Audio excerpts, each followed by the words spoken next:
নমস্কার, India news বাংলায় আপনাদের স্বাগত জানাচ্ছি। আমি ঋতুশ্রী মজুমদার। জ্ঞান ফিরলেও পরিস্থিতি উদ্বেগজনক। বসিরহাট হাসপাতাল থেকে দ্রুত কলকাতায় নিয়ে আসা হচ্ছে সুকান্ত মজুমদারকে। বিশেষ অ্যাম্বুলেন্সে তাকে নিয়ে আসা হয়েছে বলে জানা গেছে, কিন্তু বিজেপির তরফে বিস্ফোরক অভিযোগও তোলা হয়েছে। তাদের দাবি, সুকান্ত মজুমদারকে মেরে ফেলার ষড়যন্ত্র করা হয়েছিল, আর সেই কারণে এই অবস্থা। যদিও কলকাতায় নিয়ে আসার পথে অনেক বেশি সতর্ক ছিল পুলিশ প্রশাসন।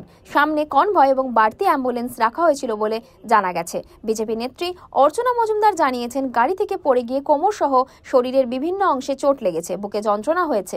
অক্সিজেন লাগিয়ে সুকান্ত মজুমদারকে কলকাতায় নিয়ে আসা হয়েছে বলে জানিয়েছেন বিজেপি নেত্রী।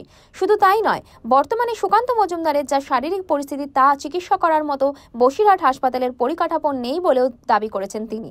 আর সেই কারণেই দ্রুত কলকাতায় সুকান্ত মজুমদারকে নিয়ে আসা হয়েছে বলে জানিয়েছেন অর্চনা মজুমদার। যদিও সুকান্ত মজুমদারকে প্রয়োজনীয় চিকিৎসা দেওয়া হচ্ছে বলে দাবি বসিরহাট হাসপাতালের চিকিৎসকদের। কাল বুধবার সন্দেশখালী গিয়েছিলেন সুকান্ত মজুমদার। সেই মতো মঙ্গলবার রাতেই টাকির একটি হোটেলে পৌঁছে যান। সেখান থেকেই সন্দেশখালী যাওয়ার পথে বের হতে গেলে আটকে দেওয়া হয় বিজেপির রাজ্য সভাপতিকে। বিশাল পুলিশ বাহিনীকে কার্যত আটকে দেয় টাকির ওই হোটেলের গেট। সুকান্ত মজুমদারকে হাউস অ্যারেস্টের মতো পরিস্থিতি তৈরি করে নিয়ে যাওয়া হয়, কিন্তু কেন আটক করা হচ্ছে তা নিয়ে পুলিশের সঙ্গে বাকবিতণ্ডায় জড়িয়ে পড়েন বিজেপির রাজ্য সভাপতি। এমনকি কেন হাউস অ্যারেস্ট করা হচ্ছে তা নিয়েও পুলিশের সঙ্গে তুমুল বচসা হয় তার। এভাবে পুলিশের কাছে বাধা পেয়ে দাঁড়িয়ে থাকা একটি রাজ্য পুলিশের গাড়ির ছাদে উঠে পড়েন বালুরঘাটের সাংসদ।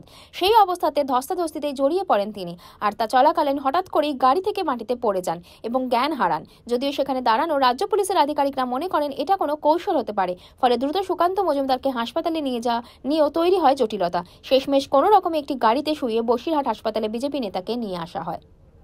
ইন্ডিয়া নিউজ বাংলার সাথে যুক্ত থাকুন আর দেখতে থাকুন বিশেষ বিশেষ খবর।